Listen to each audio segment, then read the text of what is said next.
आखिरी काम, एक बूढ़ा कारपेंटर। क्या आपने कभी सोचा है कि जिंदगी का अंतिम काम कैसा होता है? इस दिलचस्प शनि हिंदी कहानियां एक में एक बूढ़े कारपेंटर की कहानी हमें जीवन के अनमोल पाठ सिखाती है। वह अपनी उम्र और अनुभव के साथ कैसे अपने अतीत के जज्बातों का सामना करता है। इस प्रवृत्तिपूर्ण वार्तालाप में मातम और खुशी के बीच की यात्रा को समझिए। कार्य, परिवार और विजय के जादुई सफर की एक अनकही कहानी के लिए हमें अभी देखिए। क्या वह अपने जीवन के इस आखिरी रात को अद्वितीय बनाने में सफल होगा? जानने के लिए इस वीडियो को देखें। एक बूढ़ा कारपेंटर अपने काम के लिए काफी जाना जाता था। उसके बनाए लकड़ी के घर दूर दूर तक प्रसिद्ध थे।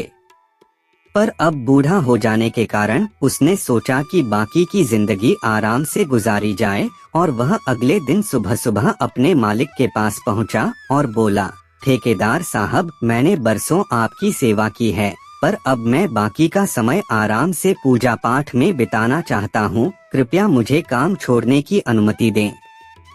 ठेकेदार कारपेंटर को बहुत मानता था, इसलिए उसे ये सुनकर थोड़ा दुहक हुआ, पर वो कारपेंटर को निराश नहीं करना चाहता था। उसने कहा, आप यहाँ के सबसे अनुभवी व्यक्ति हैं, आपकी कमी यहाँ कोई नहीं पूरी कर पाएगा, लेकिन मैं आपसे निवेदन करता हूँ कि जाने से पहले एक आखिरी काम करते जाइए। जी, क्या काम करना है? कारपेंटर ने पूछा।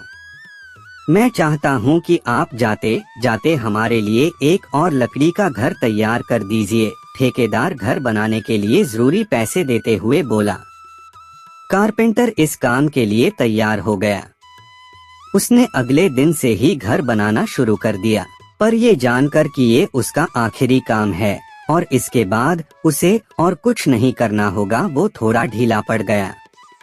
पहले जहां वह बड़ी सावधानी से लकड़ियां चुनता और काटता था, अब बस काम चालाऊ तरीके से ये सब करने लगा। कुछ एक हफ्तों में घर तैयार हो गया और वो ठेकेदार के पास पहुंचा। ठेकेदार साहब, मैंने घर तैयार कर लिया है, अब तो मैं काम छोड़कर जा सकता हूँ। ठेकेदार बोला, हाँ, आप बिल्कुल जा सकते हैं, लेकिन अब आपको अपने पुराने छोटे से घर में जाने की जरूरत नहीं है, क्योंकि इस बार जो घर आपने बनाया है वो आपकी बरसों की मेहनत का इनाम है। जाइए, अपने परिवार के साथ उसमें खुशहाली से रहिए। कारपेंटर यह सुनकर स्तब्ध रह गया।